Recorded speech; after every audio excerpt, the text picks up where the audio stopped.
Hello and welcome back everybody to Moneyball. It is time for us to potentially win our first trophy of the entire series. We need it. We need the trophy. We deserve the trophy, let's be honest. The Moneyball system has been great. Everybody's fully supported by transfer decisions and managerial decisions as well, crucially, throughout the series. And it's our chance to win the first trophy I think because things have gone often so bad the first half of the season and we usually recover it, that it would be at least for the things that we've got really right, and we have got a lot of things right, it would be really nice to have something to be sort of rewarded, or at least to have something tangible to be able to point towards and say that we got success, because right now all we've got is that we've got a pretty good team on paper, and the club's made a lot of money, but, you know, we are here to do one thing, and that is buy wins. That is what we're here to do. We're looking to buy wins, win the trophies within our nation, in our league. So we're looking to win the Belgian league and the Belgian club. That is what we are here to do first. Then the European success should hopefully come later. And it's our first chance. This is a really big moment in the series because we could win it here right now and go on to have another good season, be in Europe next year for the first time in ages. And we could go on to really springboard the series from this point. We could lose the final. We could lose a couple of games out of nowhere towards the end of the season, lose somebody to injury, and we could finish outside of Europe again. And then in the summer, what will likely happen is we'll have to sell yet again a really important first-team player like Mateus. Yes, we'll get 20 million. Yes, we'll replace him. Rather than being able to improve 40% next season, when you keep selling your best player to generate the funds, maybe we can only now improve 25%. Instead of the 40, if we would have won the cup, got into Europe, we'd be able to keep most of our squad together and springboard from there. Even if we did sell Mateus anyway, being in Europe means you've got slightly bigger budget and resources to then spend on players on top of the Mateus money. But also, crucially, our reputation will be slightly higher too, and the level of players will be better too. So it's just a massive positive for so many different reasons. We do need to win it. I would say the most important thing for us is that we get in Europe. And if we don't win, if we don't win the trophy, it's not the end of the world. It's not the end of the season for us. We've still got a lot of important games to play, and we can still get into Europe. There's a lot of things to play for. We've got two objectives. One, can we win the trophy? Two, can we get into Europe? And we can do that by being in the Championship group, and we can do that, of course, by not being in the Championship group. I have a lot of faith in this manager. I'm probably, for these three matches, going to force him to play Anderson as the striker instead of being the winger. And I'm not going to force him to play that bloody centre-back again. So you're going to join me in a few weeks' time. We will have, almost definitely, we'll have the youth intake, and we'll actually probably have some of the Championship group games as well between the Club Brugge game and the Anderlecht game. So there's quite a bit of time between now when we play against Anderlecht. But for these three matches here, we're going to ask him to play Anderson up front from a start point, and we'll see how things go on from there. So I'll see you in a few weeks. You'll join me back probably just after the youth intake, maybe, and after these three matches are done. And we'll then review the league table together, see what the situation is, see if we are in that Championship group or not, and then look at the road towards that major cup final at the end of the season. So, looking forward to this. See you in a few weeks' time. Come on, Union. I do believe in this team. So, a few things to get through here. The first thing is we have finally managed to get through our stadium expansion. We're going to be back at our normal stadium from now on. That is your youth intake. A few players here. Maybe this striker could be one. I have just got the youth facilities and some of the youth stuff improved for next year, so maybe that'll have a bit of an impact going into next year. And this is our current league table in the second phase. If we go back to the league table and see how it finished off, we ended up finishing in 8th place, finishing just a few points off of getting into that Championship group. So obviously, for those of you that have been following along throughout the entire series, you'll know that we have to now win this second phase if we want to get into Europe next year. If we want to get to that European playoff, we've got to win the league. But we did win the first game. We beat Charleroi 2-0, and those two games off of camera, a win, a defeat, and a win there. And again, in the XG, we are winning the XG battle in almost every game. And I just feel so positive about the whole situation. And if it doesn't end the way that we want it to, if we end up losing the final and finishing second and we're not in Europe again, I still feel like long term, we're on the right track now. The path is set out in front of us. I think we're going to be fine. And but yeah, we've got a long time now until the actual cup final begins. So I thought I'd bring you back with me just to show you that we are in the second league phase. That is the current state of affairs. And I guess we'll come back for the Anderlecht game, still be the next time we come back in terms of the matches. I'll tell you what, I'll give you an update after the Lommel game, and I'll give you an update after the Charleroi game, as we go into them play against Anderlecht in the final itself. So we'll do 2 updates, see how the games are going, see how the league is looking. And like I said before, we have to win this league. We have to get, I think, actually, now looking at this league table, the fact that Lommel have played a game more, I think they've actually lost. They must have lost one of their first matches, and they did. They've lost both of them. What a chance this is. We've got such a good chance here to get ourselves to the top. So there might end up being quite a few games in today's episode. You might have the Cup against Anderlecht, and then we might play the European playoff as well right at the end of the season. Lots of exciting stuff to get into with the new manager and the new team.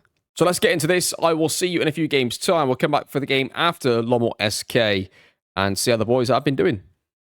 So 1-0 win, 1-0 win, then a 0-0 draw, and that leaves us currently top. We have got a chance, I'm telling you, we've got a chance of getting into this European playoff. Thank God for the way this league system works. Gives us a chance here. But let's go through the games here. 1-0 win against Westerlo to start off proceedings. Won the XG battle, of course we did. Lorenzo with the goal, Rojas with the assist. The second game was 1-0 against Beane. Won the XG battle. Anderson with the assist, Abrahamson with the goal, the 2 Danish players. 80% possession as well, that's impressive, isn't it? I didn't think we'd ever see stats again like under Cesc, but we're getting them with chance creation. And we're not giving up loads of chances either, do you know what I mean? Like, oh, so much better.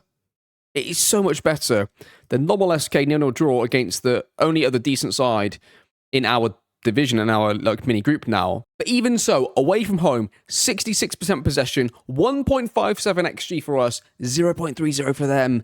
It's just so different, isn't it? It's so much better. It's just so much better. It's just so much better. It's absolutely incredible, and it's such a difference maker. It really is. And we're looking good. And I'll see you in 3 more games time for the game against Anderlecht. That is your league table. 3 points clear now of Lommel. We'll see how we get on. Right, managed to get another 3 wins off of camera. 2-0 against Eupen here. I guess it's Eupen. Again, dominating the XG battle. Patrick scored. Abrahamson scoring again. Anderson not scoring again, though, as the striker. In this game, though, Soren Anderson did score. We won 3-2 away from home against Westerlo. Had a pretty good game. Absolutely battered them for XG. Anderson scoring 2 goals. In fact, I want to see the goals in this game. The fact that he scored 2, I just want to see what type of goals they were. We don't really know too much about Anderson, do we, yet? So let's have a look at these. Bumbok for them. This is going to be their goal first, I guess. See how we can see 2. They just sort of get a nice little through ball through to the left-hand side there. That's 1 for them. Set piece for us. Okay, headed across. Got Anderson there. Little header at the far post. Abrahamson gets this one. Goes on the outside. Whips it across. I did it. Whoa, such a big old deflection there. 2 deflections there, I think, on the cross and the shot. Making it 2-1. And a corner. Wow, there you go. We're even going to score from corners now, are we? Soren Anderson. Is he going to score from this? He is. There you go. 3-2. Nice. And then a 2-1 against Charleroi. 2 goals from Oviedo in a game where we narrowly win on XG and don't win the possession battle as much. But we're in good form. We're playing well.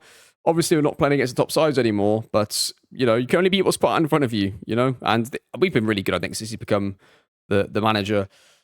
And now Soren Anderson's got enough starts to, you know, when we look at his stats at the end of the season, he's now going to have enough starts for us to at least look at and evaluate his performance a little bit. Now it is time, though, for the cup final. The biggest game in the series so far, our chance to win a trophy. We couldn't be in much better form going into the game, based mainly because we're in the second phase, not in the championship group, but, you know, who cares? Just small details, that is. In fact, I didn't look at the league table with you. 8 points clear. Like, we're going to finish top, which puts us into the European places playoff. Look at that.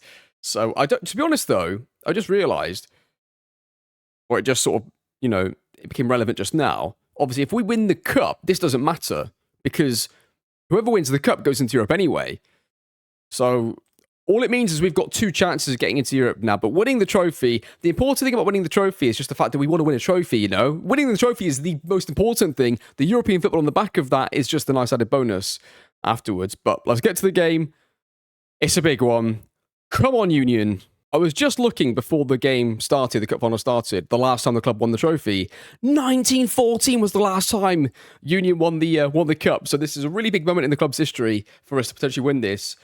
I'll be quite proud of this if we're able to get this done. I would like to have won it sooner, but with the way the seasons have sort of gone so far, where we end up having a really poor start to the season, it's just really nice to know that we're on the right trajectory now, and that we could now finally get something, win something that can give us a bit of a reward for the Moneyball stuff that we've done so far. So come on, boys, big game. We need to win this. So Anderlecht are going to play a 4-2-3-1 formation against us. It's going to be 4-2-3-1 versus 4-2-3-1. That obviously won't be the way the players line up, but that's going to be the team. Why do we play striker then? Does that mean he's going to play Anderson as the striker? He is. I mean, so Anderson, although I've been asking him to play Anderson as a striker, that is not something I've asked for this game. He's just picked Anderson as the striker off his own back in this one. So that's interesting to see. That he's if you ask him to play a player there, maybe enough, and that player plays well there, maybe that gives him a little kick to play the player there. Here we go. Anderlecht versus Union. It's the big one. It's the cup final. First start of the game is going to go to Anderlecht. Unfortunately, they're going to get the ball first. They're going to get the ball and move it towards the inside. I mean, if we can turn it over here, though, we can have a really good chance. He's going to go backwards to the goalkeeper. Can play it towards the right centre-back. Are they going to get through here? They go backwards again. They don't feel confident playing through our press and our setup there in the middle. Looked pretty good, actually. Looked pretty good in the middle, but they're going to get away with this, I think. Oh, they get through just there. They take on the player 1v1. Get on the left-hand side. Crosses it into the box. Now it goes inside again. It's shot away, and it goes just high and wide over the bar. Well, we've survived the first shot and the first chance of the game. Corner. New set piece, coach. Please tell me it's going to go in. Oh, Joe heads over the bar. It's close. Stays 0-0. Come on, lads. It's Star Wars Day. May the 4th be with you. Come on. I feel like we need a red card for them or something to get us the win. Both teams playing exactly the same way. Well, we've got 2 inside forwards now, but both playing a 3-2 with inverted fullback in Scone Volante being involved in the mix. Lacroix is a player that I tried to sign, actually. Well, I did have on my shortlist at one point who's playing for them. We've got the whole second half with no highlights. Vélez is centre-back. I don't believe it. He's brought on the risky centre-back. We're in trouble. I'm surprised he's not changed the striker, to be honest. Anderson's quite fresh, I guess. It's gone to extra time. So it's 0-0 going into extra time. We've won the XG battle again. That's what gives me a lot of hope, going forwards. Is in addition to all the other positives, is just winning the XG battle over and over again. And this time it's against a really good team as well. It's not just somebody in the second phase in our own mini division. Here we go. Rojas, left-hand side. He's open. Angel to the left. He's going to play it. Beane goes through. He shoots. Oh, is it over the bar? He did take Anderson off in the end, and his replacement's just ballooned it over the bar. And it's a corner for Anderlecht. It's whipped in. It's absolute calamity. Are we going to survive the highlight? Is it going to be a shot? It is. And is it the bar that's come out? And he's missed it. And it's been defended by somebody. I didn't quite see who it was, actually. Maybe you saw it better than I did. I didn't see what the name was of the defender, but somebody got in there to stop that being a tap-in. Hopefully we can survive this one too. Andrew comes and collects it. And it stays 0-0 and everybody can relax. If it goes to penalties, we've got a chance with Andrew in goal. It's a corner. It's a corner highlight right after theirs. Come on, please, new set piece coach. Please. He's going to whip it to the near post.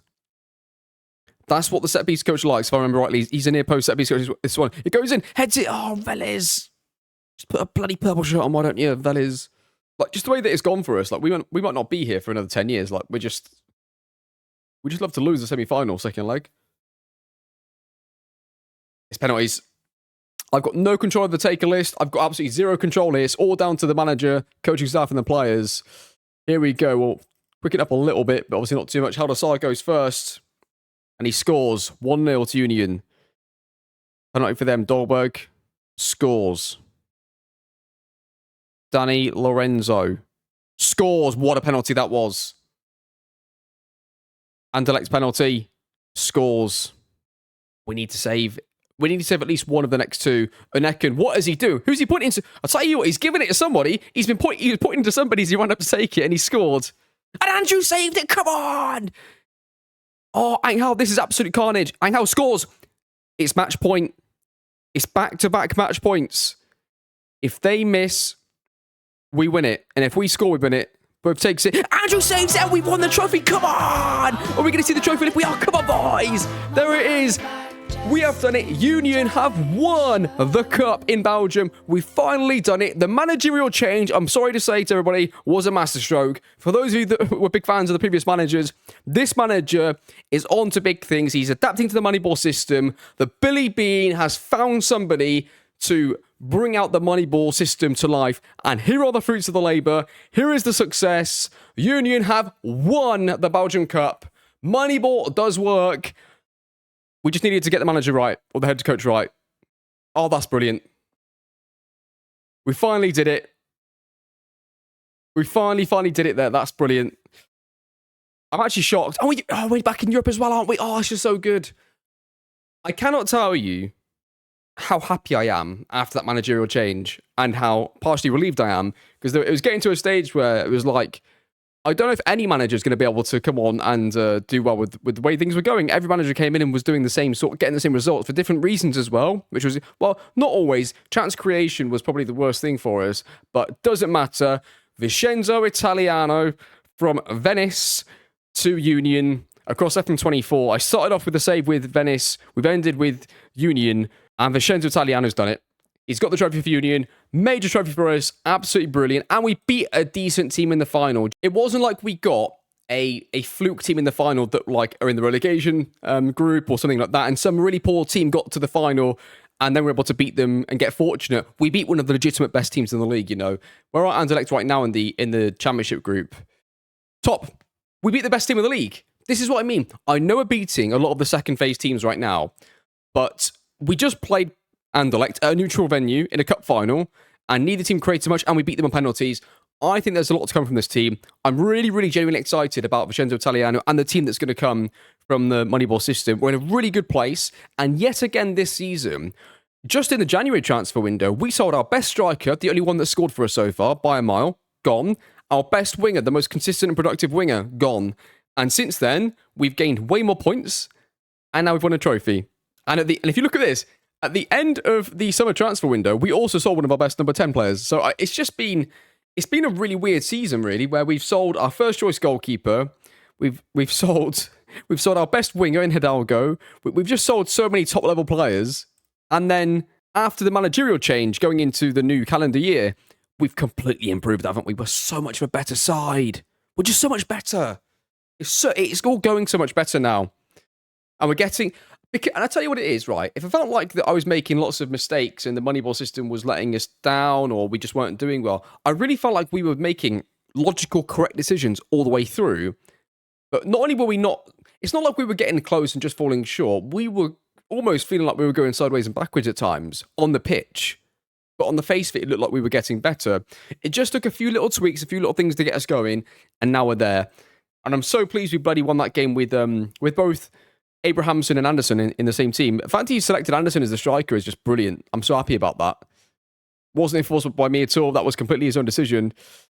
And, well, there you go. We managed to finally do it. We managed to finally win a trophy in the series and get ourselves off the mark. And doing it while not even finishing in the championship group was quite impressive. And we're back in European football. Europa League football is back. We're going to have money next season. We're going to have a decent transfer budget, I hope. If not, we'll just sell somebody and make it up. But the reputation boost and the money from the Europa League is so good. Oh, it's just so good. This manager, at the end of the season, is getting a new contract immediately. I think 50. He can hit the 50, right? We'll give him 50 grand a week. We'll whack another 2 years onto it. Take him to the end of the decade. In fact, that should be 2029 anyway, his contract. It feels like the end of the episode, to be honest. Like, because it's such an important moment. That really was important. And I guess the other important thing in terms of the episode here is there's nothing really else for us to play for. What, the second league phase doesn't matter now. We're in Europe, so getting into the European playoff doesn't matter. We're not going to be in it, I don't think, unless we can play for a better competition. But I don't think we can. I think Europa League is Europa League. I think we're in. So, does that mean Lommel SK go into the European playoff? I'm not sure actually what happens here, but that was amazing. That was so good. I'm so bloody happy about that. I'm so pleased we're able to finally get something that I felt like we deserved that. Do you know what I mean? Oh, there it is. 2028 Cup winners. Brilliant. Absolutely brilliant. Right. I'm going to take a minute. We're going to take all that in, and I'll see you at the end of the season, and we'll do an end of season review. Okay, we have now finished the season. We've got ourselves to the end of the season. It's been a little while since I did the recording for the first part of this video. As you can tell, the lighting's a bit different, and so is the hair. Actually, I'll look back at the first recording. It was just so good. It was just it was such a good moment. I felt like I had to end the recording there, and I thought I'd come back to, and I thought that we'd come back to the series on a high. So yeah, had a little break coming back. We're going to finish off this episode. So yeah, now we're going to go through and take a look at the end of the season. So it's going to be like a normal end of season review. The only difference is I think for this one, I'll probably spend a bit less time looking at the team stats, because the change of manager was halfway through the season. So some of the team stats I'm not really too bothered about analysing when I've changed the manager halfway through. So I'm not too bothered about the team stats. The player stats, however, do matter. That's something that we can look at. And again, it is across two different managers, but still the player performance would give us a bit of an indicator into how players are doing. Although I do think that you have to be aware of that, right? You have to be aware that we did change the manager. So when we look at player stats, we have to be aware that that is what happened. If there's any abnormalities, a player that looks like they've done pretty well, but then there's a few stats to look a bit off, it could be down to these things, right? So we're going to look at the player stats. We're going to deep dive into those. That's going to be our proper Moneyball deep dive into the player stats. But the team stats is something that I probably won't look at as closely just for this season while we had the change of manager. And hopefully, we don't have to have a change of manager ever again in the series, and Vicenza is going to lead us all the way through to more trophies, and hopefully the Champions League eventually. That'll be the perfect aim. Well, however much it costs, we're going to try and keep him with whatever contract we can put out in front of him. So, but yeah, let's take a look then at his final results of the season. I've not seen these results yet, so it'll be interesting for me to see how he got on too. Don't forget, we are in the second group, so we're not in the top tier of the groups. We're not in the championship group, so the fixtures weren't quite as difficult as they could have been at this stage. But let's see how he got on. It was all wins. So he won the cup final, had a 4-1 win against Bereven, Lomoleske, and Upen. He got wins against all three of those teams. Just take a look at the teams that he played. He's got Soren Anderson on the right-hand side for this one, playing over on the right. He played him on the right. He played Patrick down the middle and Oviedo on the left, with Unenken up front. Ernst starting midfield too. Interesting team. The team in the next game, he played Anderson up front this time with Abrahamson on the right-hand side and Mitrovic on the left. Quite a different team he selected. That's 2 games back-to-back there. He's picked quite a different team. It's interesting to see. 76% possession from Vicenza in this game. 2.30 XG. Final match. So we're actually getting pretty good possession, but the difference now is that we absolutely are able to create chances. Gone are the days of Cesc where we're keeping lots of possession. We weren't really properly creating any chances, but now we're creating chances with this. This is the perfect scenario. It's the kind of style of football that I was looking for, and we're creating chances with it. And okay, if there's one thing we may not be perfect at, it's going to be out of possession and in transition. And I'm okay with that. I don't mind us in games with high possession conceding high XG if we're getting high XG. The problem before was either neither team would have a high XG, or just the opposition would, and then a very, very high XG. So we've come a long way since the days of Cesc, with Marco Silva sort of splitting the difference in between. He was like a bit of a stopgap manager, I guess, in the end. Interesting, he played Wensons. So he decided to play Wensons as a backup goalkeeper. Penders is injured, that's why. Right. That makes a bit of sense then, I guess. And that left the league table looking like this. We finished first in the second phase. Guaranteed European football, that is the most important thing this season. Well, I guess actually winning the trophy was the most important, but then secondary to that, getting ourselves into Europe for the first time since the first season is very, very important too. And we didn't even do it through a league finish. We did it through winning the cup. But I'd have taken that this season. I wanted the trophy. Season 5 this is now we're in. So season 5, finally got ourselves the first trophy. And I think that with this manager though, and the team we've got, I don't expect it to be like, we've just won the cup and it's going to be a few years before we win the league. I think next season we could go and win the league if we make the right transfers this season in particular. And if we get the right budgets, of course, which let's wait and see. Yeah, I'm not going to deep dive into it. Just have to take a quick look at some of the stats. Average possession was 5th. Yeah, I mean, non-XG, 90, we were 3rd in the end, which is quite interesting. But I mean, look at the difference, right? Just look at that end of the season. Now, again, I know we played in the second phase, so we played none of the top sides. But we played none of the top sides earlier and lost them. So, like, the manager came in around this time here, right? And just look before that. Look at all the defeats. Just look at the state of that. 4 defeats in a row. 6 defeats out of 7. Just unacceptable. Unacceptable. But those days are gone. We're not going to focus on the negatives. We're going to focus just on the positives. What an incredible end of the season it was. I'm so happy we finally got there and managed to get ourselves into those top positions. I think what we'll do first is take a quick look at some of the player stats individually and see how players did. And we're looking at Helder Sar having a very good season, just based on the fact that he's had 9 assists and 3 goals. Hoping to see a bit more of a... I'm hoping to see that he, across the board, did very well too, because that'll be interesting, because he's the only, I guess, natural left-back in the team, if you don't class Ibarra as a natural left-back. But let's take a look at the stats anyway. I mean, it's a bit harsh to put Soren Andersen in this, to be honest, because he didn't play striker the entire time. But I guess we have to put him in for at least analysing the position a little bit. So we'll see. Well, I'll put him in for now anyway, and we'll see how it all goes. Yeah, so Oneken is the last player remaining that really played up front for a long period of time. Non-XG per 90 of 0.45. We're looking for 0.49, pretty close on that. Extra performance, he's not quite on that. Minutes per goal, pretty low on that. Conversion ratio of 22%, we're looking for 19, so he's a bit above on that. Then shot on target ratio, nice to combine with those two stats together. 54%, he's only just below the 55 benchmark that we're looking for. So that's all pretty good. Shot, and then you've got shots per 90 of 2.34. He's a little low on that. He's a little low on some of the stats there. He's not the perfect striker, I wouldn't say. Header win ratio of 36%, when he's 45. He's not an outstanding striker. He has got interest in him, incidentally. So there is a really big possibility that he leaves if we're getting that sort of interest for him, for somebody that is hitting below the thresholds, and he's on nearly £13,000 a week. So there's a really good chance that he could be leaving us. But he had an average season, did okay, nothing great. Soren Andersen, minutes per goal of 287.25. It's just not good enough, is it? Is what I think is the most polite way of putting it. Soren Andersen, definitely not good enough, but he did play wide too. But we did sell our first choice striker in January, so that's why we don't have anybody else really to show this. I think he could get on actually at Wolves. But he's not a great start, has he, bless him. He's had 1 goal in 11 for Wolves, and have they gone down? They just survived. They just survived on goals scored. They survived on goals scored, his new team. So congratulations to Lincoln for surviving as a bench player for Wolves. We'll see his attributes relatively soon, though, won't we? So we'll see how good he really was for us. The first thing to notice is that Oviedo had an absolutely incredible season. 11 assists, 8 goals. That is absolutely outstanding from a player that I thought was like a backup winger, you know? I thought he was a backup winger for us. That's all I thought he would be. And the fact that he's got those stats is pretty incredible. Let's take a look, though, and compare them to what we're looking for from a winger.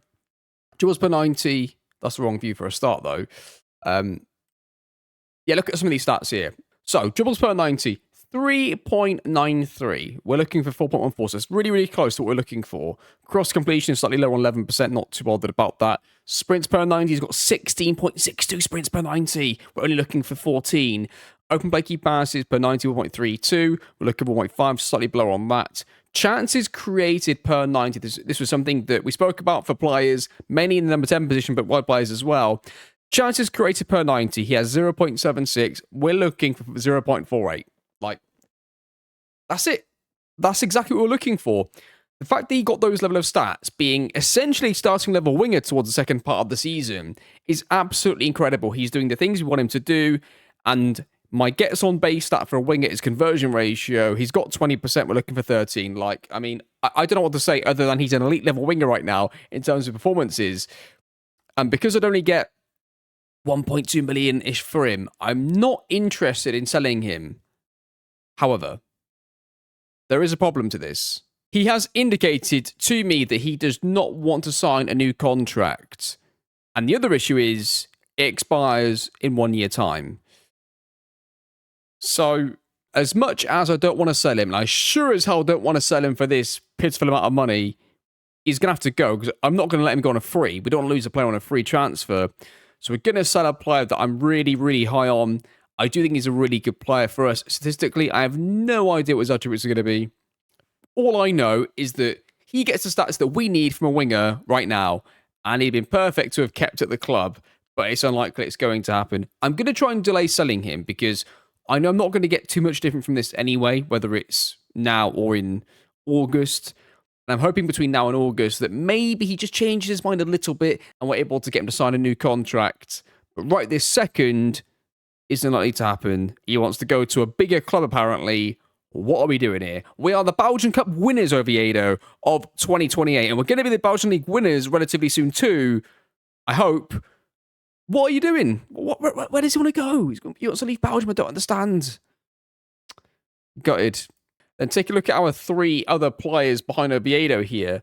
Dribbles per 90, you've got a 4.60 for Abrahamson. Anderson only has 1.88, but Anderson did play some matches at striker, and I think in those matches it would have really dropped that stat in particular. So sprints per 90, dribbles per 90 are much lower for Anderson, but I think that's because he played striker too. The rest of the stats, take a look. Abrahamson here. Open play key passes 1.29, chances created. So even chances created for Abrahamson, he's still in line with the stats that we need. We need 0.48, he's got 0.49. It's not that he's doing terrible, it's just that Oviedo is doing something an elite level, at the very, very top level. That's just the difference right now. So Abrahamson, with another winger that could do something similar, would be really good. If you take Abrahamson and Mitrovic together, both of them are hitting very similar metrics in terms of what is required from the stats, except for dribbles per 90, because that one I always say is a bit of an outlier because it depends on the role, a little bit for that one in particular. Mitrovic having only 2.74 and Abrahamson having 4.60 is probably an indicator more of the role they were getting asked to do rather than their actual outputs. But yeah, that is the wingers. Okay, time for the number 10s. We're going to take a look at Patrick. He's the only real number 10 we used all season. He was really, really good throughout the entire season, and he didn't get any injuries, so there wasn't really a secondary player to look at. He just played number 10. If he was fit, he played, and that was for most of the matches, really. Let's take a look at his stats to compare. Let's take a look at expected assists per 90, 0.26, and we're looking for 0.23. So he's above on that. That's a really good start. Open play key passes were slightly below on 0.95 to 1.61. Chances created per 90, though, 0.87, and we're only looking for 0.58. That is incredible. It's so much better, isn't it? Progressive passes per 90 are a bit down. Don't care about the rest. Chances created per 90 is the one thing that I think we kept seeing over the course of each of the 4 seasons leading up to this. That was always the thing that we were below on. Every manager, every team, that was the stat that seemed to be pretty much of an issue for us. Our number 10s are hitting the mark. Our wingers are hitting the mark. We're finally getting to that level. I think we're going to be hitting those metrics, and it's indicated. I think you can see the difference, right? You can see the difference in the results towards the back end of the season. So, really, really happy with how some of the players have done towards the back end of the season, at least. I have no doubt that a lot of those chances were created since the change of manager, which has been brilliant. I think what decision that was to move on. And it's not just the decision to move on, it's the one that we've hired as well, I've given Vincenzo a new contract. He's now on £40,000 a week, up from the 35 until 2030. New contract for Vincenzo, absolutely deserved. He's a club hero, really, isn't he? He's really a club hero. It doesn't say it just yet, but he is really a legend of the club. Okay, time to take a look at the pivots then. So if it goes to form of how we think the players have been playing and the type of player that they are, you would expect to see Mateus have the better maybe overall stats, but that Lorenzo to have the better in-possession stats in particular. So let's take a look and see if that does match up with what we would expect to see here. So we'll start with open play key passes actually goes to Mateus instead of Lorenzo, which is interesting. And Ernst even gets an even higher one at 1.02. And he's got a big enough sample size for his stats to count here and to be taken note of. Chances created per 90, we are looking for 0.40. I'm not too bothered about this here because it seems like our pivots always seem to be the safety first type pivots in possession. So I'm not expecting. What I'm trying to say is I'm not too worried if their chances created per 90 is a little low. If it's really low for both of them, then that's a huge problem because that's 2 of our outfield players not hitting the in possession metrics, so we're going to have an issue.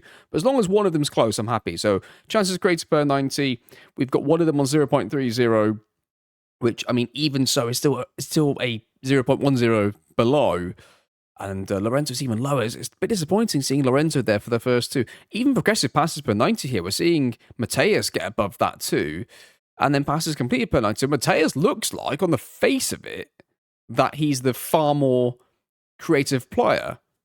However, out of the corner of my eye, I've just seen dribbles per 90. Now, first of all, dribbles per 90, all we are looking for is 0.92. Mateus has got 1.96. That's already outstanding for a pivot player. But then Danny Lorenzo's got 2.35. If you can't be creative, like unbelievably, hit the metrics for the passing and the creation like that, travel with the ball, break the lines that way, and create beyond that point, right? That's the second way you can do it. Danny Lorenzo does that. So you've got I think you've got a really nice partnership there. I would maybe prefer it if Danny Lorenzo was slightly more creative from his passing, but in essence, having a pivot player like Mateus, who gets 58 passes completed per 90 at a completion rate of 88% is really good. And he dribbles with it, and he's pretty creative for a pivot player.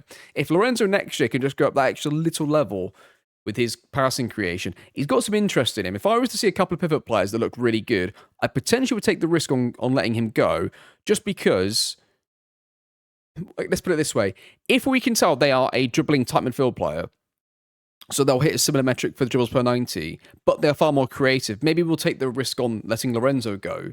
How old is Lorenzo? He's 25. He's got 2 years left on his contract. We'll see. I'm not saying I want to do that. I'm just saying there's a possibility where I'm going to do that. Mateus has got 3 years left on his contract. Mateus, it would need like a... Oh, he's got a release clause. Yeah, that's not really a release clause. Is it never going to happen? That's what it's there for. If he was to get an offer of like 27 to 30 million pounds, I might take that if I have somebody else lined up. For Lorenzo, if we're getting to like 17 to 19, I might take that too. Again, how willing I am to take those offers will be completely dependent on if I feel like I've got somebody ready to go lined up. There is a point it gets to where the offer is just so good, I'll then go and find somebody that's going to be good enough to replace them. But yeah, I'm happy to come down from that figure a little bit if I'm happy enough with the next person being lined up ready to go. But that's interesting. That's good stuff from the 3 pivot players. Relatively happy. This is probably one of the few positions I'm not worrying about too much until we see them next season in a full season of Vincenzo's system and style of football.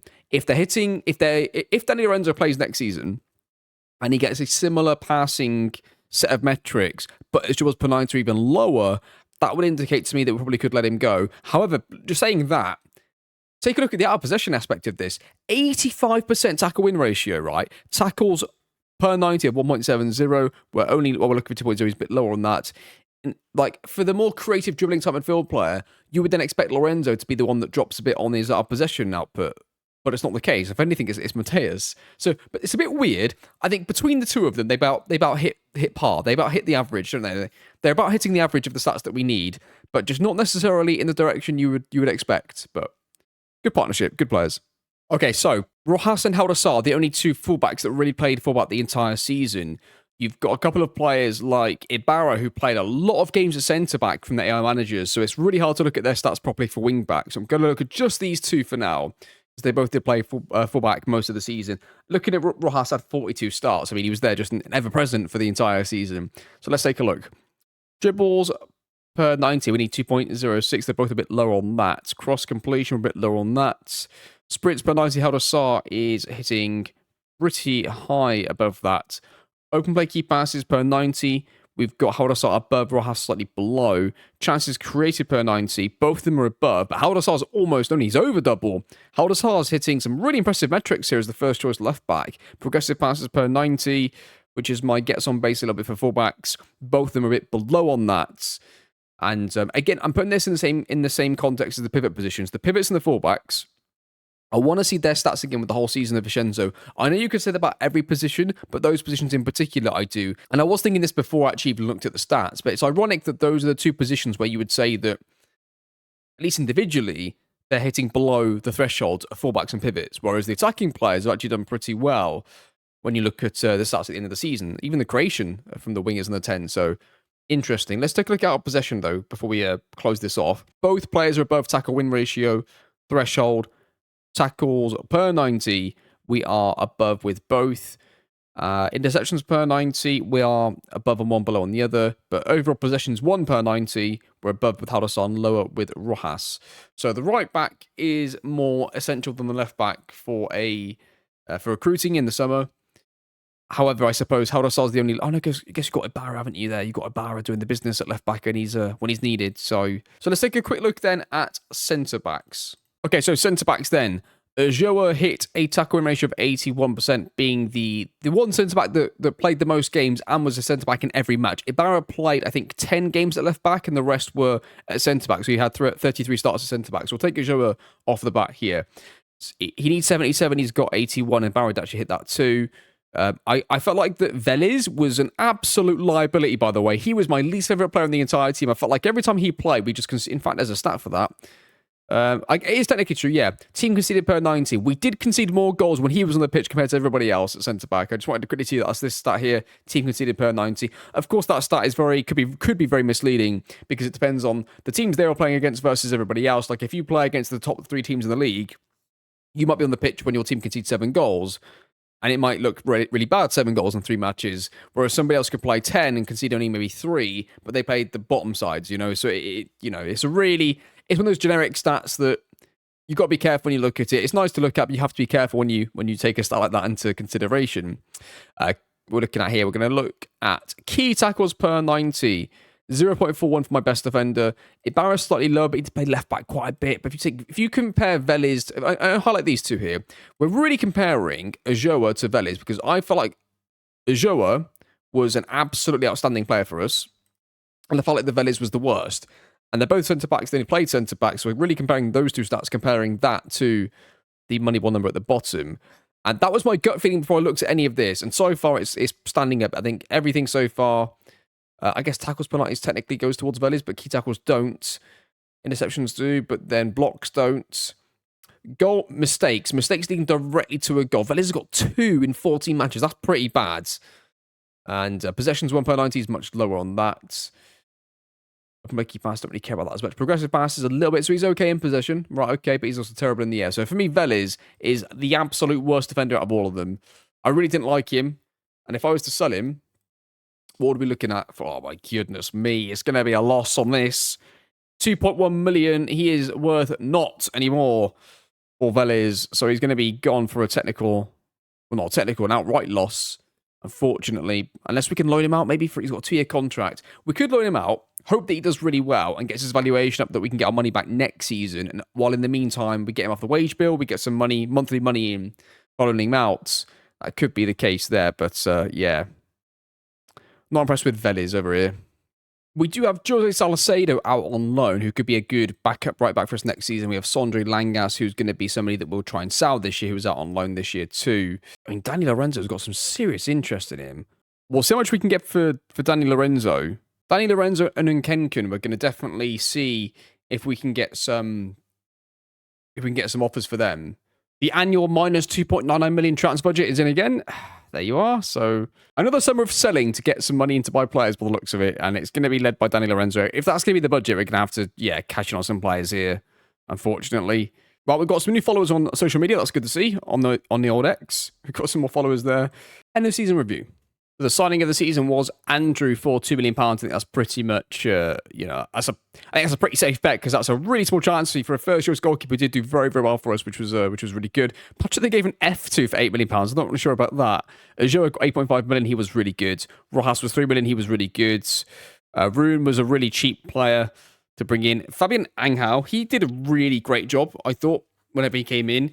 It's really hard to take his stats seriously right now because it's 13 sub-appearances to the 1 start, but he did do very well. Ibarra came in for 0.9 million and did a pretty good job, I thought. Abramson, B-, Unenken's got an A+. We may be selling him as well for about 7 million, so that could be a nice bit of business for us. But I'm not going to sell him if I don't have a striker, because I don't want to go into next season without having a guaranteed striker to score goals. Soren Anderson proved that he's a very good prospect that can play wide and could maybe be a striker, but we're not 100% on that just yet if he's going to be a striker or just a winger. And some pretty hefty fees out for them too. Soren Anderson seems like a pretty good prospect. But maybe we overspent a little bit. We'll have to wait and see. The results. We got a D for the results there in the league. But we got an A for the cup because we did brilliantly to win our first trophy of the series. And we did a really good job to win in the final. I was so relieved we managed to win that. It was definitely relief as well as a celebration. And it got us into European football too, which is, of course, brilliant for us. And a massive thing for the club. It's not just the finances you get right that is going to really help us. It's the prestige you get, the extra bit of prestige you've now got as a club where you can attract slightly better players too. There's so many aspects to it. Keeping players might be slightly easier, you'd think. Not for Oviedo, of course, but everybody else maybe. And we should see all of this improve next season. As long as we do well again next season. We're still only a 3-star team. That's fine. Sponsorship is up, but we're not worried about this. We'll see what this looks like. We'll see what this looks like going into next season when we're actually a European team. And how we lined up, that was almost what we had. Mitrovic, they've got as a starting winger. Okay. Accolades, fans player of the season was Andrew. Young player of the season was Oviedo. 24-year-old Oviedo was young player of the season. Starting of the season was Andrew. Top goal scorer was Unenken with 9. That's not good, is it? Oviedo had 11 assists. In fact, that's the record, I think, since the start of the save here. 11 assists in the season is a record, as was Soren Anderson's transfer fee. who I hope does repay us next season for that. History in the making, manager timeline. That is true. We were crowned cup champions for 2027-2028. And Lincoln got us 4 goals, massive part of the club's history. And unfortunately, wasn't there to win it with us, but at least we won it. That's the most important thing. And that's your end of season review. So the last thing to bring to you, I've managed to get £15 million accepted for Danny Lorenzo. That is the fee we're going to get for him. Because of the transfer budget, yet again, it's very likely that I do let him go if I find somebody to play pivot. If I don't, it would basically mean we go into the start of the season with the same team, which maybe is fine. Maybe that is fine, that we do that for a season.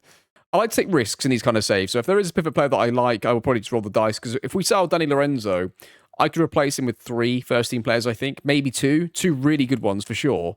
So it's very likely that if we do get that offer, I will accept it. If I have got somebody to come and play pivot player, I don't want to take the risk of having nobody, because not only is he a great pivot player, but he can play as a 10-2, which is really essential when Patrick is out, because nobody else right now can play there, really. So he's actually quite important to us for 2 reasons. But that's going to do the episode, I think. One episode. We finally managed to win our trophy. Finally, the Moneyball system gets its first trophy with the club. Going into next season, I'm very, very excited about what we're going to be able to do with our tactics and to potentially really go far in a title race this year. We better be in the championship group, and I really do hope that we push ourselves as close to the title as we possibly can. I'm excited for it, though. I generally have got a lot of excitement and hope for next season. I think we're going to do well. I think we could go really close to the title. But as always, we'll have to wait and see if that is what happens, of course. Okay, so before we go, there was something that I actually forgot to do in the last season. We didn't do a player attribute reveal, I don't think anyway. So what we're going to do now is we're going to finish off with the player attribute reveal for the previous season and for this season too.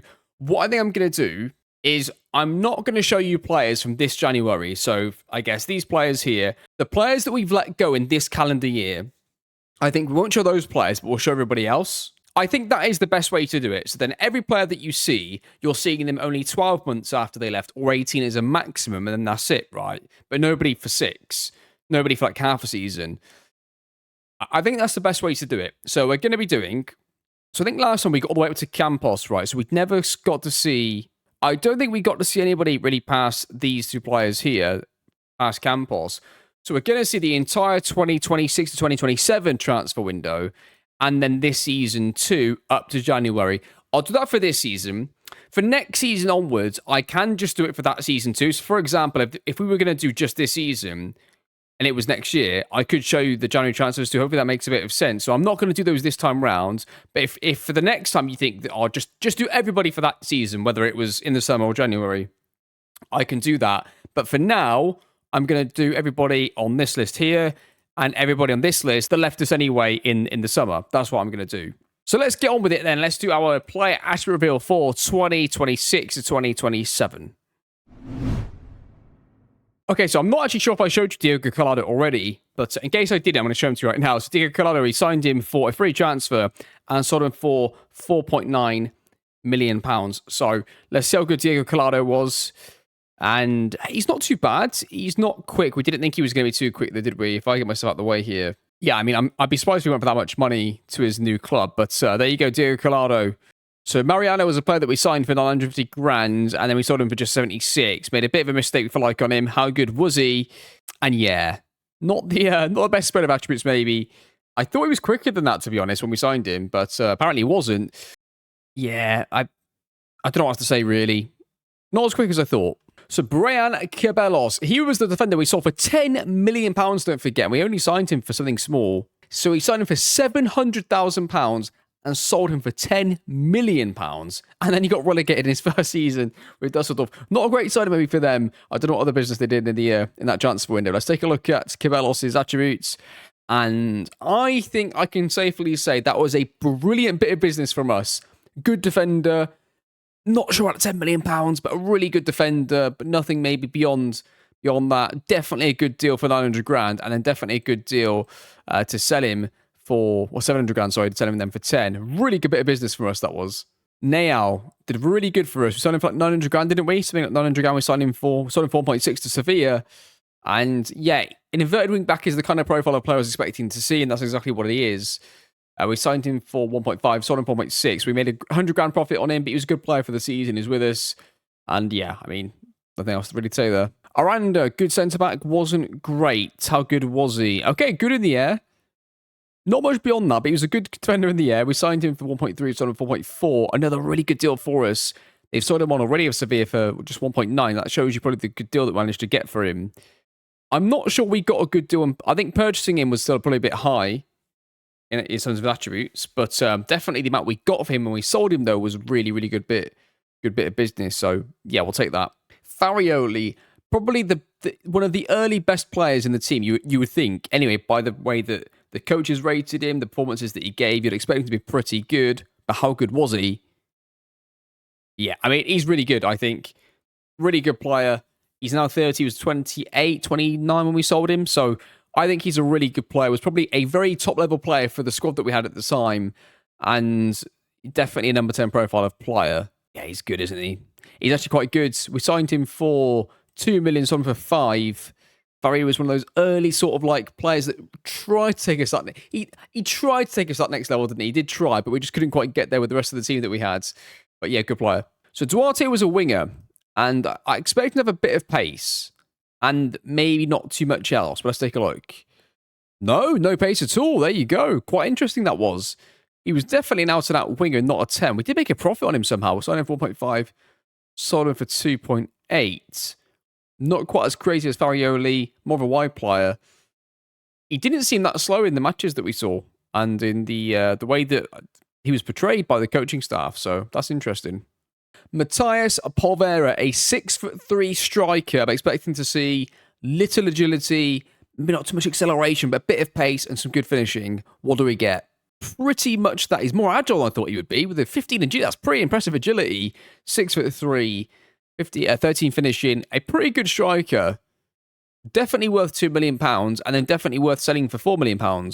So he was a good deal thing to transfer, and he was definitely a good deal to transfer. He got 17 goals in one of the seasons. He did a pretty good job for us in his second season. Not bad. Paul Victor, the striker that we got on a free transfer, don't forget, and had the most unbelievable goals return in his non-playable Spanish team, or in the team in the non-playable league.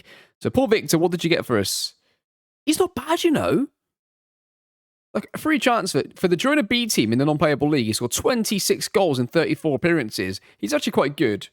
Free transfer. Like if you're playing a single striker formation and you're playing as Union and he's your third striker, that's not bad. Like and he costs you nothing. Like that's the kind of business thing we're going to need to do. Somebody like this that comes in as the number 3 striker, stays for a season, then just moves on, because you're not going to keep your number 3 striker too happy with the lack of appearances. So yeah, factoring that in, I think that's not bad. Daniel Colesbach, the 6'+ striker. Let's see what we get with him. Yeah, very tall. Jumping reach of 17, 6'4" winger. Pretty much what I expected. We signed him 4.4. Made a bit of a loss on him, didn't we? We took a chance early on. He wasn't quite what we wanted, but was an effective player. We just unfortunately didn't get as much money back from him than we would have liked. But there we are. Jermaine Pena. Pena was a player that was really sought after, a player that I wasn't too sure why he was getting played so much, but we sold him for £6.75 million. And, I mean, there you go. We signed him for a free transfer. That's another free transfer we got, sold him for £6.75 million. Those are the kind of deals that are keeping us sort of in business here. I mean, it's a good free transfer. If we would have bought him for £6.75 million on 31 grand a week, I'm not sure that would have gone down well with the board. So a good deal for us, good player to bring in, and probably good that we moved him out for that price. Andreas Muller went to Rangers for £17 million, a humongous transfer fee. He went to Genk, not Rangers. He went for £17 million. Let's take a look at our starting pivot player for at least a season or two. Brilliant player. Like, he's at the level where we could be challenging for trophies and the league. The fact that we finish in the second phase with him at pivot is just a joke, isn't it? I thought he'd be good. I didn't think he'd be that good. And he cost us £1.3 million. What an absolute bargain that was. That was a brilliant signing. That was a brilliant example of the Moneyball system he was. He was outstanding. Really good player, really good signing. And yeah, we still love him, really. Yeah, 1.5 seasons was it? Was it January he left? Because he only played 18 league matches here. But yeah, for 2 seasons, or at least 1.5 seasons, he was our best pivot player. Moved on with our blessing and is now playing in our division. Genk doing well this year because now we know how good he is. Genk finished 5th with him in the team, so it wasn't just us. Raphael Haller, the right back that we signed, and we signed him for relatively cheap, signed £4.6 million. He's quite good, actually. He's actually pretty good. Was he a free transfer as well? He was a free transfer. No, sorry, 500 grand we signed him for. We signed him for 500 grand, signed him for £1.6 million. A good bit of turnover again. Depth player. Pretty solid. A good free transfer to be a backup player, I would say. So he's exactly what I would expect on the tin. Here we go then. Last summer's transfers. The big one. Hidalgo, along with Muller, probably one of our best players, and Farrelly, one of our best players in those early years. I thought he was absolutely outstanding. Maybe even irreplaceable. But was he? He wasn't. I'm shocked at that. I'm actually really shocked at that. I thought he was going to be like 16 acceleration. I was expecting a bit more, I think, from the attributes, which just goes to show just how good he was for us in those matches. Because when we were watching him play, and I was seeing the returns he was getting, maybe he's also just got the right attributes in the right areas to be effective. I was expecting a tiny bit more acceleration and pace, and maybe a tiny bit more dribbling as well. But I guess if you improved his acceleration by 2, pace by 2, and gave him some boost to dribbling, that would be like a top-level winger for the Belgian league, I would expect. But yeah, effective player, signed him for 5.5 and sold him for £11 million. Like, I wonder how many of you watching this would see Hidalgo, who would have been maybe 22 when he went there. Would you have signed him for £11 million? I'm not sure many of you would. So on that basis, I think we did a good job of selling him at the right time, because if we'd held on to him for another year, his value might have been a lot less than that. Good player, but, you know, it's all about value this series, right? We're trying to get value for the players, and that the valuation for those stats just wasn't there at £11 million, so we're happy that we moved on when we did. Matthias Pereira, let's see how good he was, the left back, and he was brilliant. Again, I would say that for the Belgian league, if this is your starting left back, you probably got a good chance of winning the league. If the rest of the team's good, of course, like, you could easily win the league with Pereira being your left back, if the rest of the team was legit. Is he going to win you the league? No. But could he be part of a team that wins the league? Yes. I would say the same thing for Muller too. Signed him for 925 grand, signed him for £4.7 million. Good player. João Gonçalves, the goalkeeper, we signed him for quite cheap, signed him for £9 million. How good was our goalkeeper? Oh, he was quite good, wasn't he? Oh, no. Did we make a mistake here? I mean, handling, not so much. His positioning is very, very good, and he's good enough in the air. I mean, I'm pretty much sold on that.